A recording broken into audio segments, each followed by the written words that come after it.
Good evening, traders. This is Brian with TraderShark.com, an educational website to learn how to trade the E-mini S&P futures. Today is Friday, February 10th, 2012. The following are a few examples of trade setups that occur on a consistent basis. These trade setups are described in detail in the trading manual and in the live Daily Shark Den. More advanced setups are also available in the Daily Shark Den.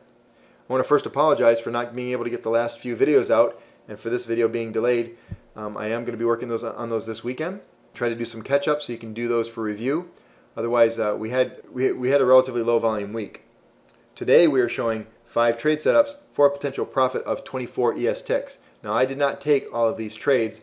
I'm going to show you a couple trades that I did take. The first one was a breakout trade here of our range, and this is our higher time frame chart. And our target one did not even get hit, got stopped out for -4 ticks. Generally, on a narrow range day like this, we would be expecting a breakout for it to move quickly. In this particular case, I did not, so I simply took -4 ticks, +4 ticks. I had 2 trades for a 0 profit today.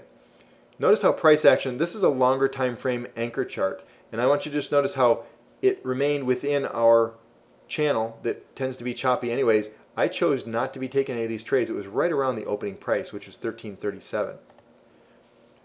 Our actual trigger chart, or our entry chart, is from 9:30 until 9:45. We generally choose not to take any trades, primarily because of the volatility. In this particular case, we will take a trade in the direction of the gap fill. I chose not to take this trade because we had gapped down by over 10 points. If anybody did take this trade, target 1 and target 2 were hit for a total of 7 ticks. Notice the white dotted line, that's the opening price. Pulling through the moving average, retraced back up to it, target 1 and target 2 for a total of 7 ticks. Now this happened about 6 minutes after the news announcements. We had 2 news announcements this morning. I believe it was a trade announcement that was within consensus range, and also the consumer sentiment, which was within consensus range. So it was really a non-market mover. We did have an opportunity to get long. Target 1 and target 2 were hit for a total of 6 ticks. We then found support again here on the moving average. Pulled back.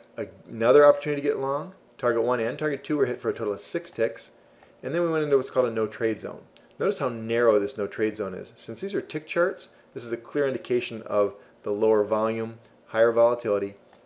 Coming out of the no trade zone, there was a nice clean opportunity to get short, but it really didn't fit our rules, so we chose not to take this trade. And market continued to sell off relatively heavy. The European news was that they were not going to accept Greece's proposal, so we're assuming that was what put the pressure to the downside, even though a lot of that news is already factored in. A pullback to the moving average, worked its way to the downside, pulled back, target 1 and target 2 was touched 3 times but did not fill, so would have been a stop out for -2 ticks. I traded 3 different accounts, so I had one account that did not fill, and that's why I'm going to call it 2.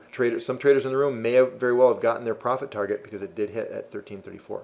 And then we went into the close. To learn more about these and more advanced trade setups, or to get a copy of the Trader Shark Trading Manual, please visit TraderShark.com. Thank you and have a great weekend, everybody. I'll see you in the Shark Den on Monday morning.